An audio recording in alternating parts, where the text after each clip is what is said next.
আরজিকরের ঘটনায় অভিযুক্তদের জামিনের প্রতিবাদে কলেজ স্ট্রিট মোড় অবরোধ এসএফআই এর মুখ্যমন্ত্রী মমতা বন্দ্যোপাধ্যায় দোষীদের আড়াল করার চেষ্টা করছেন। এই অভিযোগে মুখ্যমন্ত্রী মমতা বন্দ্যোপাধ্যায়ের পুষ্পতুল দাহ করে প্রায় আধ ঘন্টা ধরে কলেজ স্ট্রিট মোড় অবরুদ্ধ করে দিলেন এসএফআই কর্মীরা। এদিন দেবাঞ্জন দের এসএফআই এর রাজ্য সম্পাদকের নেতৃত্বে রাজ্য ও কেন্দ্রের সেটিংয়ের তথ্য দিয়ে প্রতিবাদ জানালো এসএফআই। তাদের অভিযোগ, একের পর এক ক্রিমিনালদের জামিন হয়ে যাচ্ছে, এমনকি সন্দীপ ঘোষ ও টালা থানার ওসি অভিজিৎ মণ্ডলের জামিন মঞ্জুর হয়েছে।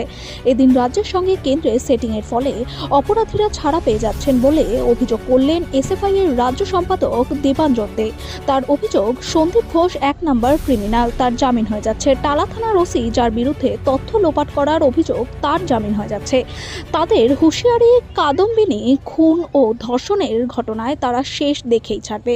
যতদিন কাদম্বিনী বিচার হচ্ছে না ততদিন তাদের লড়াই চলবে। তারা রাস্তায় নেমে প্রতিবাদ জানিয়ে যাবে। শুধু তাই নয়, কাদম্বিনী বিচারের দাবিতে সেটিং হতে দেব না বলে স্লোগানে মুখরিত হন তারা। তিলোত্তমা ভেবে না, সেটিং হতে দেব না, এই স্লোগান উঠে অবরোধ কর্মসূচির মধ্য দিয়ে মুখ্যমন্ত্রী মমতা বন্দ্যোপাধ্যায়ের পুষ্পতুল দাহ করার মাধ্যমে এদিন দোষীদের ছাড়া পেয়ে যাওয়া নিয়ে তীব্র প্রতিবাদ জানালো রাজ্যের এসএফআই এর কর্মীরা। দাঁড়িয়ে আমরা দেখলাম যে এই ঘটনায় যারা মূল অভিযুক্ত, যারা পোস্টমর্টেমের রিপোর্ট থেকে শুরু করে গোটা ঘটনার তদন্ত প্রক্রিয়াকে বারবার দীর্ঘায়িত করেছে, বারবার সেগুলোকে যাতে ভুল পথে চালিত হয় তার জন্য উদ্যোগ নিয়েছে সেই সন্দীপ ঘোষ, আরজিকরের মূল মাথা যে আরজিকর কাণ্ডের, এবং টালা থানার ওসি, যে ওসির নাম এতক্ষণে সবাই জানেন, তাদেরকে একটি ধারায় জামিন দেওয়া হয়েছে।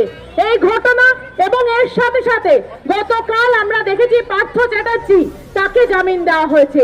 আসলে গোটা রাজ্য জুড়ে দুর্নীতি থেকে শুরু করে দুর্বৃত্তায়নের যে ঘটনা ঘটছে, আরজিকরের ঘটনা যেভাবে আমাদের সামনে এই রাজ্যের শাসক দলের দুর্নীতির সঙ্গে ওতপ্রোত যোগাযোগ আমাদের সামনে এনে দিয়েছে, সেখানে দাঁড়িয়ে আরো একবার পরিষ্কার যে কাদের পক্ষে এই রাজ্যের সরকার চলছে।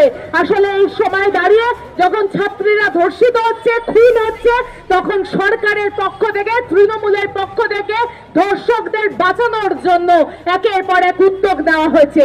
সেই বিশেষ কারণে, সেই বিশেষ অবস্থায় দাঁড়িয়ে আজকে এসএফআই পশ্চিমবঙ্গ রাজ্য কমিটির ডাকে আমরা কলেজ স্ট্রিট মোড় অবরোধ করে আমাদের এই প্রতিবাদ জানাচ্ছি।